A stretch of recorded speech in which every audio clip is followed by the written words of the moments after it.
तो हेलो बच्चों, फिर से स्वागत है आपका एक क्लासेस में। कल मैंने आप लोगों को अपचयन अभिक्रिया, उपचयन अभिक्रिया इनके बारे में पढ़ाया था। ठीक है, अब उन्हीं से संबंधित ठीक है एक क्वेश्चन बनता है कि अपचयन अभिक्रिया और उपचयन अभिक्रिया में अंतर क्या होता है, इन दोनों में डिफरेंस क्या है। ठीक है, तो यहाँ पर एक मैंने हेडिंग लिख दिया, उपचयन तथा अपचयन अभिक्रिया में अंतर। ठीक है, 1-2 नंबर में क्वेश्चन पूछ लिया जाता है कि उपचयन और अपचयन अभिक्रिया में अंतर क्या होता। तो मैंने कल आप लोगों को बताया था कि अपचयन अभिक्रिया क्या होती है और उपचयन अभिक्रिया क्या होती है। सबसे पहले मैंने आप लोगों को पढ़ाया था उपचयन अभिक्रिया, बताया था भाई।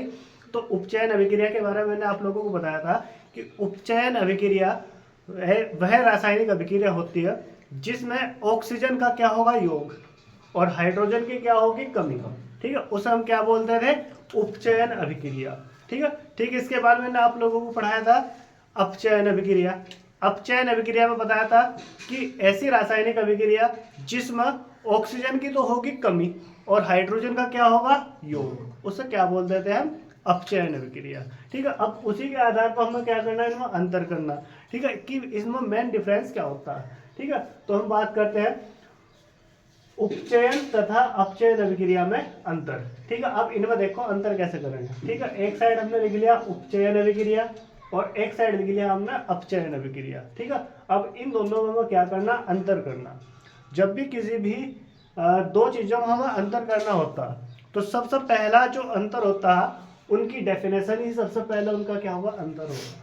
ठीक है, सबसे पहले उनकी क्या लिखते हैं, डेफिनेशन, यानी कि उनकी परिभाषा क्या है। ठीक है, जैसे उपचयन अभिक्रिया क्या होती है, अपचयन अभिक्रिया क्या होती है, इनकी परिभाषा। ठीक है, देखो पहले अंतर में मैंने वही लिखा हुआ, ऐसी रासायनिक अभिक्रिया जिसमें ऑक्सीजन का योग होता है तथा हाइड्रोजन की कमी होती है उसे उपचयन अभिक्रिया कहते हैं। क्या कहते हैं भाई, उपचयन अभिक्रिया। ठीक है, देखो सबसे पहला पॉइंट मैंने वही लिखा, इनकी डेफिनेशन, मतलब उपचयन अभिक्रिया की डेफिनेशन लिख दी, इसकी परिभाषा लिख दी क्या होती है। पहला अंतर यही होगा। ठीक है, फिर अपचयन अभिक्रिया में क्या बताना है इसके बारे में ना, ऐसी रासायनिक अभिक्रिया जिसमें ऑक्सीजन की कमी तथा हाइड्रोजन की वृद्धि होती है, तथा हाइड्रोजन की वृद्धि होती है। ठीक है, उसे हम बोलते हैं अपचयन अभिक्रिया। क्या बोलते हैं भाई, अपचयन अभिक्रिया। ठीक है, सबसे पहले मैंने क्या करा, इन दोनों की डेफिनेशन लिखी। ठीक है, जब भी कहीं भी तुम्हें दो चीजों में अंतर करना होगा तो सबसे पहले क्या करना, उनकी डेफिनेशन उठाकर लिख देनी। ठीक है, सबसे पहले उनकी क्या करनी, डेफिनेशन उठाई, ठीक है, उसे लिख दिया वहां पर उठाकर। ठीक है, तो पहला अंतर तो एकदम से तुम्हारा कंप्लीट होता है। ठीक है, फिर दूसरा अंतर क्या होता है उपचयन और अपचयन अभिक्रिया में। ठीक है, दूसरे अंतर में क्या होगा, जो हमारे जो उपचयन अभिक्रिया होती है, ठीक है, उपचयन अभिक्रिया में चाहे कोई परमाणु हो, चाहे कोई अणु हो और चाहे कोई आयन हो, ठीक है, इसमें इलेक्ट्रॉन हमेशा त्यागे जाएंगे। मतलब इलेक्ट्रॉनों की क्या होगी, इसमें कमी, क्या होगी, कमी, यानी कि इलेक्ट्रॉन त्याग कर बाहर निकलेंगे। ठीक है, तो उसे हम बोल लेंगे क्या भैया, उपचयन अभिक्रिया। क्या बोल रहे हैं, उपचयन अभिक्रिया, यानी कि इसमें इलेक्ट्रॉनों का क्या होता है, त्याग होता है, यानी कि इलेक्ट्रॉन त्याग दिए जाते हैं। ठीक है, यानी कि इसमें कोई भी जो परमाणु होगा, चाहे अणु हो चाहे आयन हो, ठीक है, उसका क्या होगा, इसमें उसमें से इलेक्ट्रॉन क्या करेंगे, बाहर निकलेंगे, यानी कि इलेक्ट्रॉन त्याग करेगा वो। ठीक है, यानी कि उपचयन अभिक्रिया एक ऐसी रासायनिक अभिक्रिया होती है जिसमें इलेक्ट्रॉनों का क्या होता है, त्याग होता है, यानी कि इलेक्ट्रॉन त्याग कर बाहर निकलते हैं उसमें से।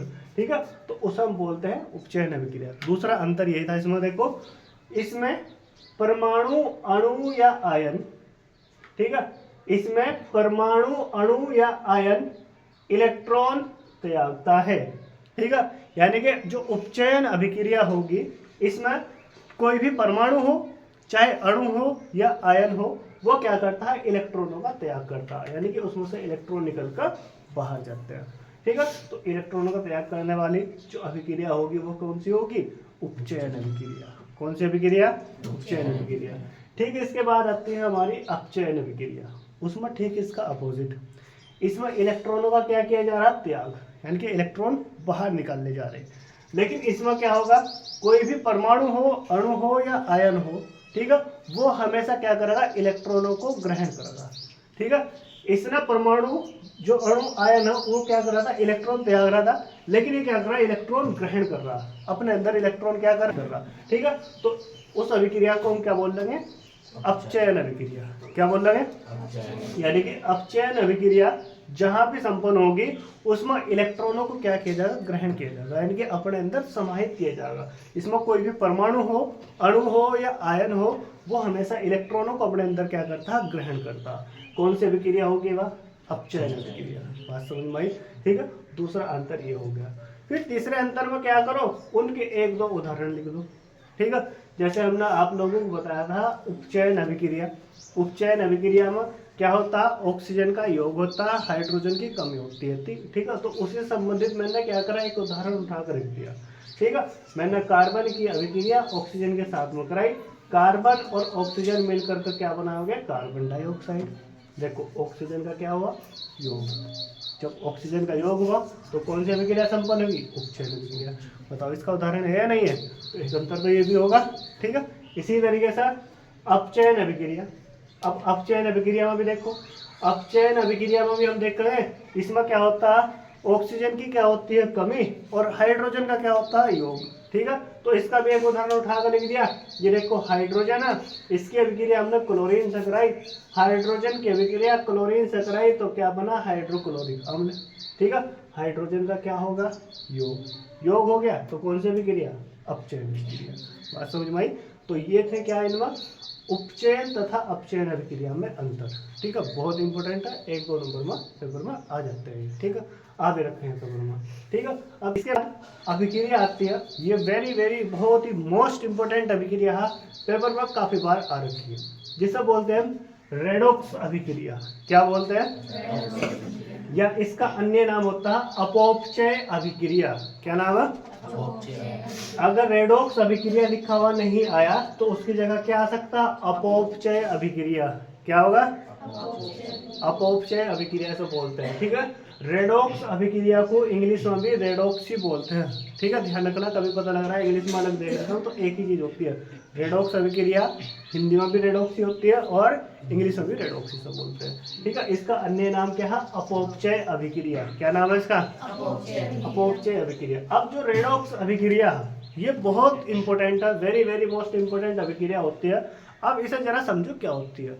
हमने आप लोगों को पढ़ाया कि अपचयन अभिक्रिया क्या होती है, उपचयन अभिक्रिया क्या होती है, इन दोनों के बारे में पढ़ा दिया।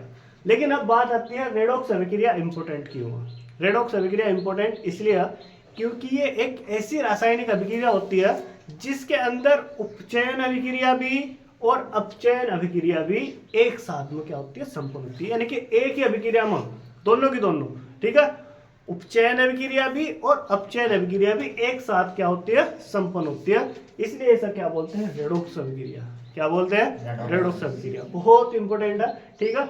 ये एक ऐसी रासायनिक अभिक्रिया होगी, ठीक है, जिसमें क्या होगा, उपचयन अभिक्रिया भी और अपचयन अभिक्रिया भी दोनों की दोनों एक साथ संपन्न होती है, ठीक है। इसलिए इसे क्या बोल दिया गया, रेडॉक्स अभिक्रिया या अपौपचय अभिक्रिया। क्या बोल दिया गया भाई, रेडॉक्स या अपौपचय अभिक्रिया, ठीक है। अब देखो मैंने डेफिनेशन में वही लिखा हुआ, ऐसी रासायनिक अभिक्रिया जिसमें उपचयन तथा अपचयन अभिक्रिया एक साथ संपन्न होती है, यानी कि एक ही अभिक्रिया के अंदर उपचयन भी अपचयन भी दोनों अभिक्रियाएं क्या होती है, संपन्न होती है, ठीक है। तो ऐसी रासायनिक अभिक्रिया को हम क्या बोलते हैं, रेडॉक्स अभिक्रिया। क्या बोलते हैं, रेडॉक्स अभिक्रिया, ठीक है। देखो डेफिनेशन में वही लिखा हुआ, ऐसी रासायनिक अभिक्रिया जिसमें उपचयन तथा अपचयन अभिक्रिया एक साथ संपन्न होती है उसे रेडॉक्स अभिक्रिया या अपौपचय अभिक्रिया कहते हैं, ठीक है। बात समझ में यहाँ तक कोई दिक्कत तो नहीं है। तो ये तो थी इसकी डेफिनेशन। अब हम समझते हैं उदाहरण से। किससे समझते हैं भाई, उदाहरण से। अब देखो इसका उदाहरण नंबर 1, ठीक है। कोई भी अभिक्रिया होगी, अगर उसके उदाहरण याद नहीं है तो वो अभिक्रिया बेकार है। ध्यान रखना, प्रत्येक अभिक्रिया में आप लोगों को जैसे तुमने उसकी डेफिनेशन लिखी, डेफिनेशन लिखने के बाद कम से कम 2 उदाहरण उसके लिख कर जाओ, उसके नीचे नंबर पूरे पूरे मिलेंगे, ठीक है। उदाहरण बहुत जरूरी है। अब देखो ये उदाहरण नंबर इसका 1, कौन सी अभिक्रिया, रेडॉक्स अभिक्रिया। कौन सी अभिक्रिया, रेडॉक्स अभिक्रिया। अब देखो इसमें क्या हुआ, जो जिंक है इसकी अभिक्रिया किसके साथ में हुई? Copper sulphate. किसके साथ में हुई? जिंक की अभिक्रिया कॉपर सल्फेट के साथ में हुई तो प्राप्त हुआ हमें जिंक सल्फेट प्लस कॉपर। ठीक है, अब हमें पता कैसे चलेगा कि कौन सी अभिक्रिया इसमें अपचयन है और कौन सी उपचयन है, उसका कैसे पता चलेगा? देखो जरा ध्यान से, देखो भाई, देखो देखो, अब देखो जरा ध्यान से, ये जिंक है, इसकी अभिक्रिया कॉपर सल्फेट के साथ में हुई। ठीक है, तो यहाँ पर देखो जैसे यहाँ पर उत्पाद बना, ठीक है, क्या बना? Zinc sulphate. क्या बना? Zinc sulphate. अब जिंक की अभिक्रिया कॉपर सल्फेट के साथ हुई तो जिंक ने क्या करा? कॉपर का स्थान क्या कर दिया? प्रतिस्थापित कर दिया और इसके साथ में जुड़कर क्या बनाया? Zinc sulphate. क्या बनाया? अब इसके साथ में देखो जिंक के साथ में क्या जोड़ा? सल्फेट, यानी कि क्या बन गया? Zinc sulphate. अब इस सल्फेट के अंदर देखो ऑक्सीजन है या नहीं है? ऑक्सीजन है, तो यहाँ पर जिंक के साथ में क्या जोड़ा? यहाँ पर सल्फेट जोड़ा जिसके अंदर ऑक्सीजन है। क्या है भाई? ऑक्सीजन। अब यहाँ पर जब किसी भी तत्व के साथ में ऑक्सीजन का क्या होता है? योग होता है। जब किसी भी रासायनिक अभिक्रिया में ऑक्सीजन का योग होता है तो उसका क्या बोलते हैं? उपचयन अभिक्रिया। क्या बोलते हैं? उपचयन अभिक्रिया। भाई जिसमें योग होगा, ऑक्सीजन का योग होगा, उसे बोल लगे उपचयन अभिक्रिया। यहाँ देखो जिंक के साथ में यहाँ ऑक्सीजन जुड़ गया, जिंक के साथ में क्या जुड़ा? ऑक्सीजन। तो कौन सी अभिक्रिया संपन्न हुई? उपचयन। कौन सी अभिक्रिया संपन्न हुई? उपचयन अभिक्रिया। ऑक्सीजन का क्या हुआ? योग। ठीक है, उपचयन अभिक्रिया संपन्न होगी। एक अभिक्रिया का हमें पता चल चुका है यहाँ पर। ठीक है, फिर इसके बाद दूसरी अभिक्रिया में देखो क्या होता है। अब यहाँ था कॉपर सल्फेट। क्या है? Copper sulphate. ठीक है, कॉपर सल्फेट से यहाँ से सल्फेट क्या हुआ? विस्थापित हुआ, जिससे क्या हुआ? यहाँ पर कॉपर प्राप्त हुआ। क्या प्राप्त हुआ? कॉपर। ठीक है, अब बात करते हैं अपचयन अभिक्रिया की। किसकी बात करते हैं? तो अपचयन अभिक्रिया वह रासायनिक अभिक्रिया होती है जिसमें ऑक्सीजन की तो क्या होती है? कमी, और हाइड्रोजन का क्या होता है? योग। ठीक है, ऑक्सीजन की कमी, हाइड्रोजन का योग, उसे क्या बोलते हैं? अपचयन अभिक्रिया। अब देखो जरा ध्यान से, ये कॉपर सल्फेट है, क्या इसके अंदर आप लोगों को ऑक्सीजन दिखाई दे रहा? ऑक्सीजन दिखाई दे रहा? ये देखो O4 यानी कि ऑक्सीजन के परमाणु है इसके अंदर। कॉपर सल्फेट से क्या प्राप्त हुआ मुझे? कॉपर, यानी कि ऑक्सीजन की क्या हुई? कमी। ऑक्सीजन की क्या हुई? कमी। जब कॉपर सल्फेट में से, ठीक है, कॉपर विस्थापित होकर अलग हो गया तो यहाँ पर ऑक्सीजन की कमी हुई होगी। ऑक्सीजन की कमी हुई होगी, यानी कि जिस रासायनिक अभिक्रिया में ऑक्सीजन की कमी और हाइड्रोजन का योग, उसे हम क्या बोलते हैं? अपचयन अभिक्रिया। तो यहाँ पर देखो कॉपर सल्फेट से, ठीक है, कॉपर विस्थापित होकर अलग हो गया, यानी कि ऑक्सीजन की क्या होगी? कमी। ऑक्सीजन की क्या होगी? कमी। तो यहाँ पर कौन सी अभिक्रिया संपन्न हुई? अपचयन अभिक्रिया। कौन सी अभिक्रिया? अपचयन अभिक्रिया। ठीक है, तो यहाँ पर देखो अपचयन अभिक्रिया संपन्न हुई। ठीक है, जिंक से जिंक सल्फेट बनने में उपचयन अभिक्रिया, कॉपर सल्फेट से कॉपर बनने में अपचयन अभिक्रिया। समझ भाई, दोनों अभिक्रिया एक ही अभिक्रिया के अंदर संपन्न होगी। ठीक है, तो इसलिए कौन सी अभिक्रिया होगी? रेडॉक्स अभिक्रिया। कौन सी अभिक्रिया? रेडॉक्स अभिक्रिया। कोई दिक्कत तो नहीं, कोई समस्या किसी तरीके की? ठीक है, समझ में आई रेडॉक्स अभिक्रिया क्यों बोला गया सब ना? ठीक है, जिंक के साथ में सल्फेट जोड़ा जिसमें ऑक्सीजन परमाणु था, इसलिए इसे बोल दिया गया उपचयन अभिक्रिया, यानी कि ऑक्सीजन का योग हुआ यहाँ पर। कॉपर सल्फेट से कॉपर बना जिसमें से सल्फेट आयन बाहर निकले, यानी कि ऑक्सीजन परमाणु बाहर निकले, तो यहाँ पर ये ऑक्सीजन की कमी हुई, तो इसलिए इसे बोल दिया गया अपचयन अभिक्रिया। क्या बोल दिया गया? ठीक है, एक एग्जांपल तो ये। फिर दूसरा एग्जांपल देखो, दूसरे एग्जांपल में भी ऐसे दे रखा। यहाँ देखो CuO यानी कि कॉपर ऑक्साइड, इसकी अभिक्रिया हाइड्रोजन के साथ में हुई। किसके साथ में हुई? हाइड्रोजन के। ठीक है, जिस समय प्राप्त हुआ कॉपर और फिर उसके बाद H2O यानी कि जल के अणु प्राप्त हुए। ठीक है, अब यहाँ पर भी देखो अपचयन और उपचयन अभिक्रिया कैसे कैसे संपन्न हो रही।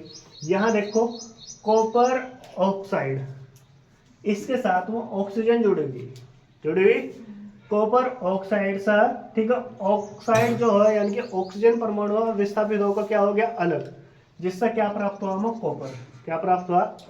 अब कॉपर ऑक्साइड से क्या प्राप्त हुआ? कॉपर, यानी कि ऑक्सीजन की क्या हुई? कमी। ऑक्सीजन की क्या हुई? कमी। और जिसमें ऑक्सीजन की कमी होती है उसे क्या बोलते हैं? अपचयन अभिक्रिया। क्या बोलते हैं? देखो कॉपर ऑक्साइड से प्राप्त हुआ कॉपर, तो यहाँ पर ऑक्सीजन की क्या हुई, कमी, इसमें तो ऑक्सीजन हट गया यानी कि ऑक्सीजन की कमी हुई, तो कौन सी अभिक्रिया संपन्न हुई, अपचयन अभिक्रिया। कौन सी अभिक्रिया, अपचयन अभिक्रिया। ठीक है, फिर इसके बाद देखो ये हाइड्रोजन था, हाइड्रोजन के साथ में ये वाली ऑक्सीजन जुड़ गई यानी कि हाइड्रोजन के साथ में ऑक्सीजन का क्या हुआ, योग, और जहां ऑक्सीजन का योग होता है वहां कौन सी अभिक्रिया संपन्न होती है, उपचयन अभिक्रिया। देखो वही लिखा हुआ, हाइड्रोजन के साथ में ऑक्सीजन जुड़ गई यानी कि कौन सी अभिक्रिया संपन्न हुई, उपचयन अभिक्रिया। यानी कि उपचयन और अपचयन अभिक्रिया एक साथ संपन्न हुई, तो इसलिए इस अभिक्रिया को भी क्या बोल दिया गया, रेडॉक्स अभिक्रिया। क्या बोल दिया गया भाई, रेडॉक्स अभिक्रिया। बताओ समझ में इतनी बात, कोई दिक्कत तो नहीं है, दोनों एग्जांपल आराम से समझ गए। किसी भी अभिक्रिया को देख कर बता सकते हो कि वो रेडॉक्स अभिक्रिया या उपचयन या अपचयन अभिक्रिया पहचान सकते हो। ठीक है, तो वो इसी आधार पर पहचानोगे। समझ में आई सभी को बात। ठीक है, अभिक्रिया को देख कर आप बता सकते हैं वो रेडॉक्स अभिक्रिया है, अपचयन अभिक्रिया है या उपचयन अभिक्रिया। समझ में आई बात भाई, कोई दिक्कत तो नहीं है। ठीक है, तो ये थी हमारी रेडॉक्स अभिक्रिया। तो रेडॉक्स अभिक्रिया क्या होती थी, ऐसी रासायनिक अभिक्रिया जिसमें अपचयन और उपचयन अभिक्रिया दोनों एक साथ संपन्न होती है, उसे हम क्या बोलते हैं, रेडॉक्स अभिक्रिया। क्या बोलते हैं भाई, रेडॉक्स अभिक्रिया। ठीक है, रेडॉक्स अभिक्रिया भी कंप्लीट हो चुकी। ठीक है, अब इसके अंदर पदार्थ आते हैं, ये 1 2 नंबर में डेफिनेशन आ जाती है कि ऑक्सीकारक पदार्थ क्या होगा या अपचायक पदार्थ क्या होगा, पूछ लिया जाता। ठीक है, तो देखो ऑक्सीकारक पदार्थ क्या होगा। ठीक है, रेडॉक्स अभिक्रिया में, कौन सी अभिक्रिया में, रेडॉक्स अभिक्रिया में, रेडॉक्स अभिक्रिया में जिस पदार्थ का अपचयन होता है, जिस पदार्थ का अपचयन होता है उसे ऑक्सीकारक कहते हैं। क्या कहते हैं भाई, ऑक्सीकारक। उसे हम क्या बोलते हैं भाई, ऑक्सीकारक। बात समझ में आई। ठीक है, यानी कि अब हम बात करते हैं, देखो यहाँ पर ऑक्सीकारक पदार्थ की, किसकी बात करते हैं, ऑक्सीकारक पदार्थ की। तो ऑक्सीकारक पदार्थ के बारे में भी क्या बताया गया, रेडॉक्स अभिक्रिया में जिस पदार्थ का अपचयन होता है, जिस पदार्थ का अपचयन होता है उसे ऑक्सीकारक कहते हैं। ठीक है, 1 नंबर में डेफिनेशन आ सकती है, यानी कि जिसका अपचयन होगा वो होगा ऑक्सीकारक। ठीक है, तो ये तो हो गया हमारा ऑक्सीकारक। अब इसी तरीके से होता है अपचायक। क्या होता है, अपचायक। ठीक है, तो अपचायक पदार्थ देखो, रेडॉक्स अभिक्रिया में जिस पदार्थ का ऑक्सीकरण होता है, जिस पदार्थ का ऑक्सीकरण होता है उसे अपचायक कहते हैं। क्या कहते हैं भाई, अपचायक। बात समझ में आ गई, ये थी इनकी डेफिनेशन। अब समझते हैं इसमें अभिक्रिया में कैसे, कौन सा पदार्थ अपचायक है, कौन सा ऑक्सीकारक है। ठीक है, देखो जरा ध्यान से, ऑक्सीकारक, ऑक्सीकारक पदार्थ की पहचान करते हैं रेडॉक्स अभिक्रिया में। रेडॉक्स अभिक्रिया में जिस पदार्थ का अपचयन होता है, जिस पदार्थ का अपचयन होता है उसे क्या बोलते हैं, ऑक्सीकारक। क्या बोलते हैं। अब देखो रेडॉक्स अभिक्रिया में किस पदार्थ का अपचयन हो रहा, कॉपर सल्फेट से क्या प्राप्त हो रहा, कॉपर। कॉपर सल्फेट से क्या हो रहा, कॉपर प्राप्त हो रहा। अपचयन अभिक्रिया संपन्न हुई। ठीक है, अपचयन किस पदार्थ का हुआ, कॉपर का।